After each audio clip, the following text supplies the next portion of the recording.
ernestomiami.com. El siglo XIX es el siglo donde lo cubano empieza a florecer. Don Fernando Ortiz hace una observación que me parece muy válida mencionar, porque tiene mucho sentido. Para el maestro, los primeros sentimientos de pertenencia a la isla debieron ocurrir entre los negros, ya fueran esclavos o libertos. El peninsular o el indiano tenía entre sus planes regresar al terruño. Llegaban barcos, llegaban noticias del otro lado del mundo. Muchos volvieron a sus pueblos y aldeas. El criollo blanco era parte de un sistema político y cultural que estaba ligado a España de muchas maneras. Pero el negro esclavo, vendido y traído, el negro nacido en la isla y el blanco criollo pobre, comenzaban a ver aquel país como patria, como único hogar. Así lo describe don Fernando Ortiz. Los negros debieron sentir, no con más intensidad pero quizás más pronto que los blancos, la emoción y la conciencia de la cubanía.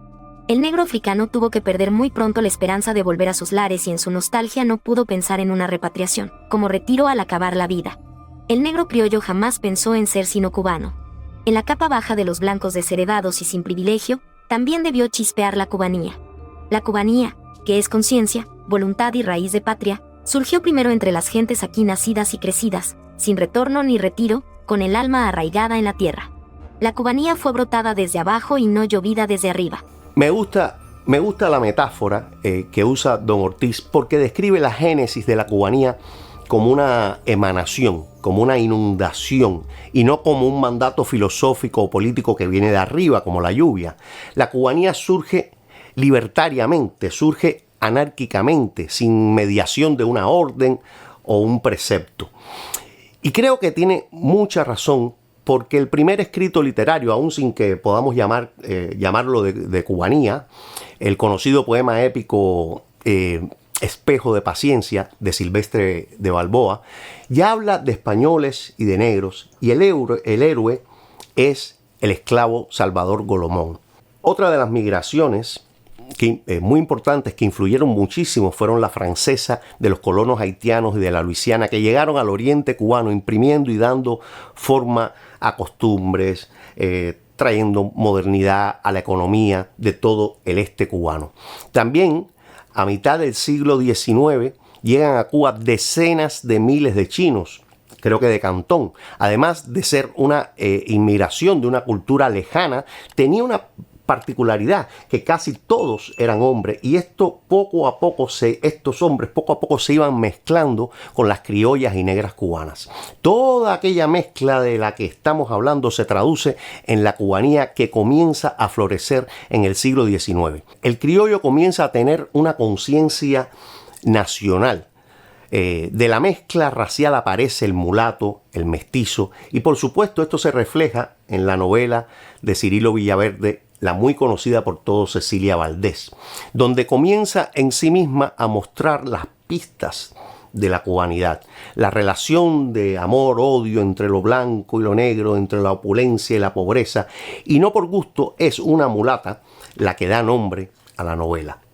En la mezcla de todos estos ingredientes, una mezcla orgánica, va surgiendo lo cubano, y de entre lo cubano, una de las cosas fundamentales, el sonido, la música, la bulla.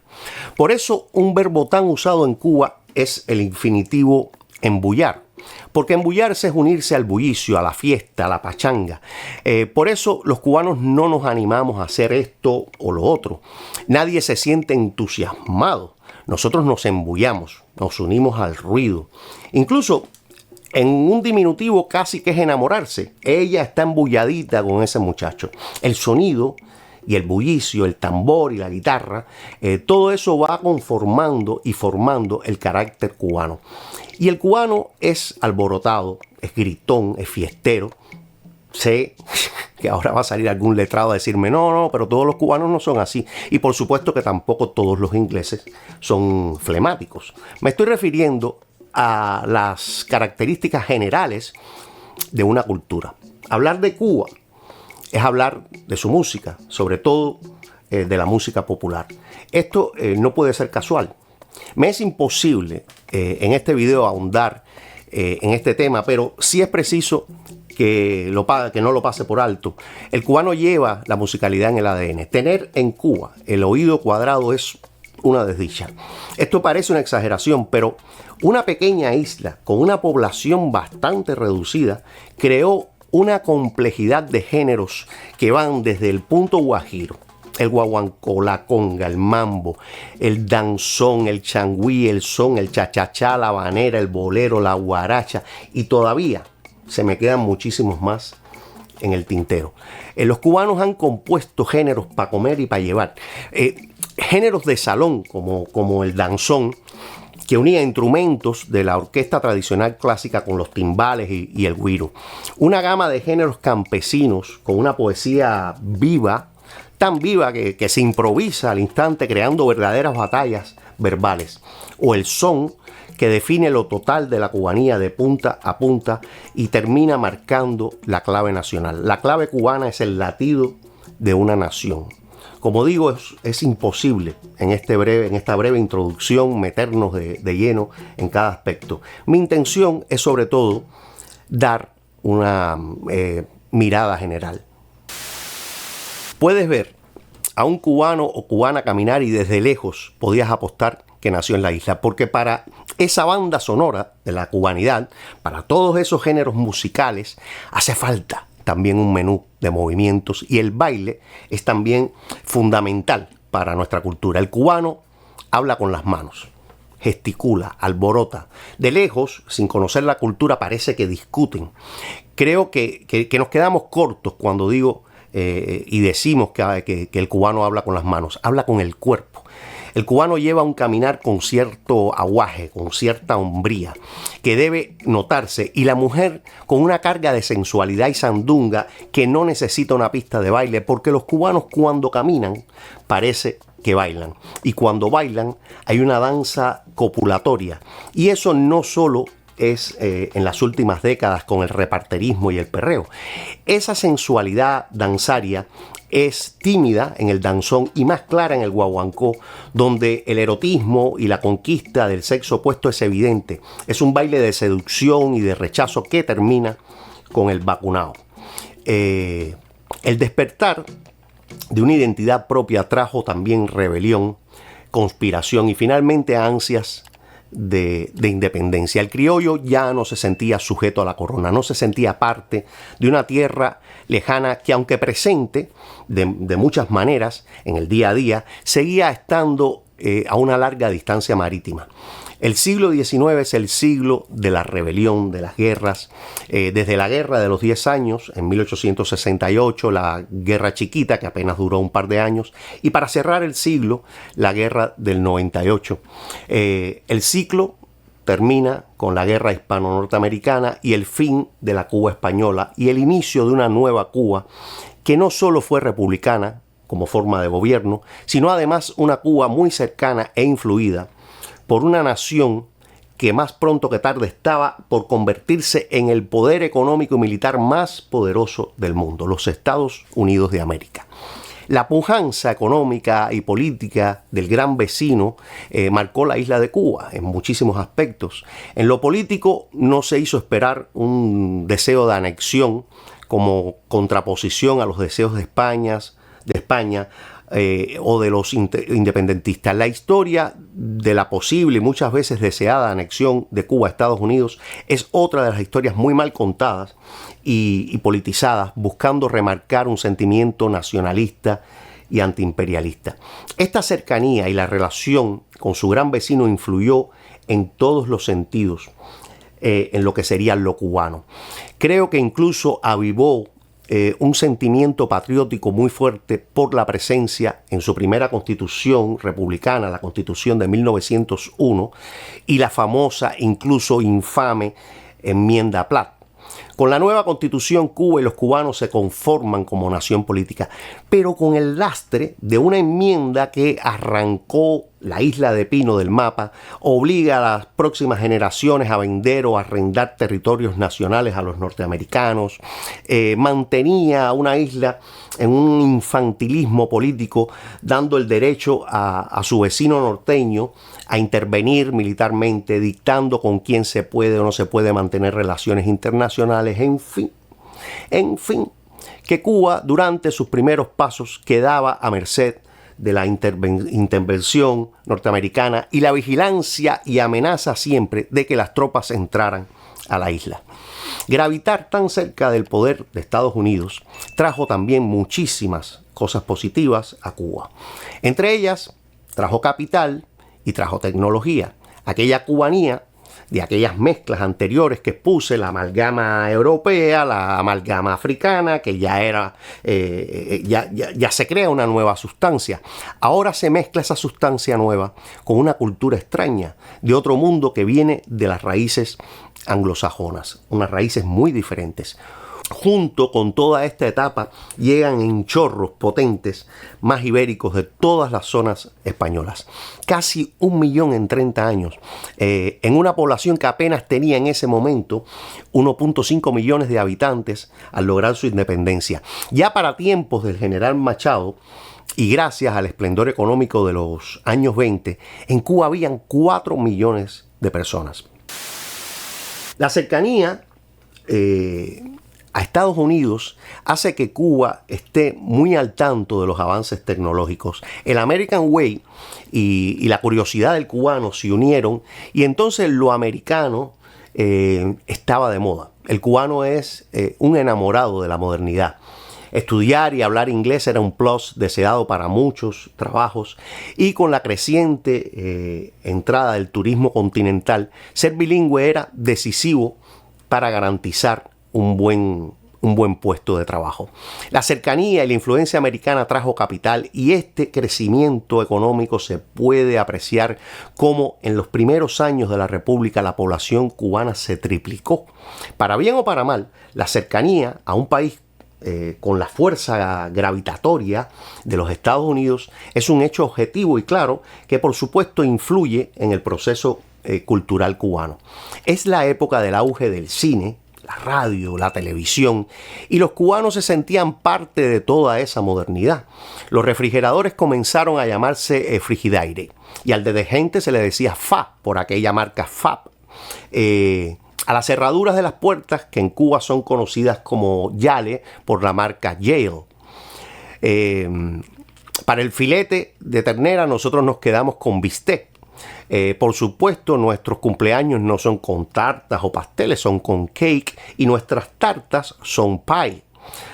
Nuestras mujeres llevan prendas interiores llamadas bloomers. Nuestros altavoces para escuchar música son baffles.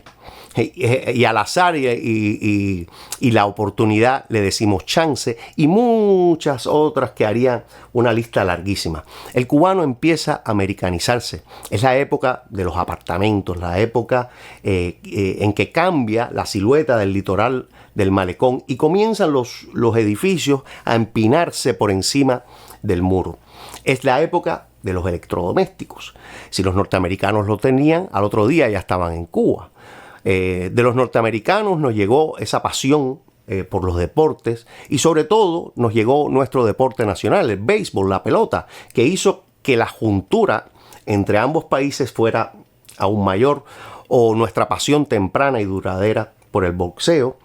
El deporte en Cuba se convirtió en una pasión que todavía hoy perdura. Queríamos parecernos a los americanos y construimos un Capitolio para nuestros legisladores que replicaba el Capitolio de Washington. Pero claro, como buenos cubanos teníamos que hacerlo un poquitín más grande, porque sí, porque íbamos a hacer menos. Como he contado en tantos videos, es en esta etapa republicana donde el turismo norteamericano comienza a florecer en la isla, luego de la caída del precio del azúcar en el mercado mundial. La misma condición de isla crea un impacto en la cubanidad, porque el mar es vida y protección natural, pero también puede ser encierro y aislamiento. El cubano ama la costa y el olor salino del mar al mismo tiempo que mira al horizonte, y a veces creo que con la misma nostalgia que un preso mira desde la ventanilla de su celda. Entonces, ¿a qué conduce esta mezcla, este ajiaco, como le llamaba don Fernando? ¿Qué sale de aquí? Por supuesto que hablaré de manera general, pero podríamos aventurarnos decir que el cubano es hiperbólico, quizás porque al nacer, en la historia nace el cubano y lo hicimos en la tierra más hermosa que ojos humanos vieran. Es expresivo, lo mismo en el léxico que en su gestualidad, lo mismo en sus amores que en sus odios. Somos exagerados, burlones. Es la cultura del choteo, como diría Jorge Mañac. Esa característica de burlarnos de todo y de todos, de no tomar las cosas en serio, que todo nos resbala. Este choteo ha servido en ocasiones para sobrevivir, pero en otras ha perpetuado también cierta incapacidad de crecer como cultura. Somos una cultura ambivalente, somos autosuficientes, incluso en la pobreza nos comportamos como un sibarita, porque el cubano es sensorial y es epicúreo, le gusta lo bueno, le gusta disfrutar. El cubano cree que tiene razón en todo. Por eso no conversa, la mayoría de las veces parece que discuten. Porque si tú hablas con un cubano de cualquier tema, incluso de algo que él no haya meditado ni por 3 segundos, te dirá que tú no sabes nada de eso. Porque para el cubano, el que no piense como él está completamente equivocado. El cubano es extrovertido, a tal punto que no ser extrovertido indica en nuestra cultura que eres como un sonso, un bobo. Ser extrovertido le da la característica de ser joviales, alegres, inteligentes y con mucho sentido del humor. Pero a su vez, visto desde quienes no conocen su cultura, pueden parecer los cubanos bruscos, irrespetuosos y maleducados. Porque el cubano tiene como creencia que hay que ser directos y entonces al verte, incluso sin conocerte, te pueden soltar una de las suyas al estilo: oye, pero qué gordo estás, o qué mal te queda ese pelado. Ser introvertido en la cultura cubana es jodido ser introvertido, porque un cubano tiene que ser un echado para adelante. Ese brillo que tienen los cubanos en los ojos, esa actitud de creer que somos el centro del universo, es a la vez una gracia y una maldición. El cubano es familiar. Y mientras más cercano, a veces más peligroso, porque parte de la familiaridad se acompaña con el exceso y la extrema confianza. Entre otras cosas, el cubano tiene un parámetro de lo justo y lo injusto como muy elevado, pero siempre desde la utopía y la irracionalidad. Al ser tan emocionales y ambivalentes, no reparamos que a veces somos una cosa y la otra al mismo tiempo. La misma persona que te dice ¿qué vestido tan feo te compraste?, cuando le reclamas y le respondes con la misma moneda, acto seguido te dice que eres un falta de respeto. Todo el mundo dice, eso es una falta de respeto, en un país donde todo el mundo se falta de respeto constantemente. El cubano es abierto y se quita el plato de comida para dártelo. Incluso a un extraño, deja lo que esté haciendo por ayudar a otra persona. Da lo que no tiene. Es un pueblo noble, pero es un pueblo contradictorio. Más que otros pueblos, posiblemente no lo sé. Pero a veces, cuando veo nuestra historia, cuando veo cómo actuamos, a veces me parece que estoy ante un neurótico, ante alguien con más de una personalidad. Yo creo que los seres humanos nos dañamos cuando una persona piensa de una forma, actúa de otra y se expresa además de otra forma diferente. Esta forma de actuar se agudiza o quizás se instaura durante la última etapa de cocción de nuestro ajiaco, la etapa comunista.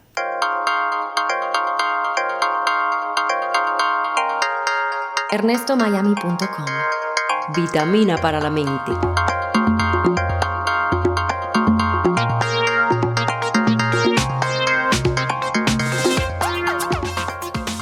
Gracias por tu compañía y recuerda, vive y deja vivir.